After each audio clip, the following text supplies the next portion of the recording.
আসসালামু আলাইকুম গাইস, সবাই কেমন আছেন? আশা করি প্রতিবারের মতো আপনারা ভালো আছেন। আমার মন একটু খারাপ ছিল, দিনকালও ভালো যাচ্ছিল না। তাই একটু বন্ধুকে বললাম, বন্ধু চলো একটু তোমার গাড়ি দিয়ে ঘুরে আসি, একটু ছবি টবি তুলে আসি। বন্ধু আমার কথাতে রাজি হয়ে গেল, তাই একটু বের হলাম ঘুরতে। তার জন্য যে চলে আসলাম এই ভাঙ্গাচোরা রাস্তা, সামনের রাস্তাটা আরও বেশি খারাপ, তার জন্যে আর সামনের দিক আগাইনি আমরা। পরে এই জায়গাতেই ছবি তোলার জন্য রেডি হয়ে গেছিলাম। আর আমাদের মাঝে তো একটা নায়ক বন্ধু আছে, বিন্দাস নাইম।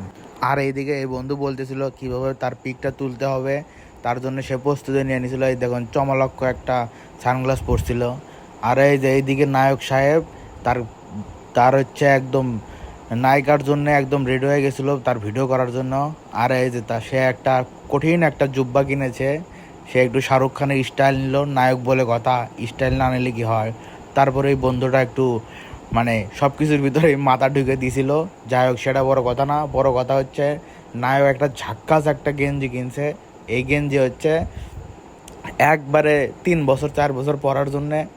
দেখতে তো পারলেন আপনারা কীরকম ঢলঢলা। তো তারপরে আমরা অনেকক্ষণ ফটোশ্যুট করলাম, ছবি টবি তুললাম। এসব তোলার পরে তারপরে আমরা এখন বাড়ির উদ্দেশ্যে রওনা দেই। এই জায়গায় আর বেশিক্ষণ দেরি না করে। তো নাইম আগেই চলে গেছিলো, নায়ক মানুষ তো তাই আগেই চলে গেছিলো। আজকের ভিডিও এই পর্যন্তই।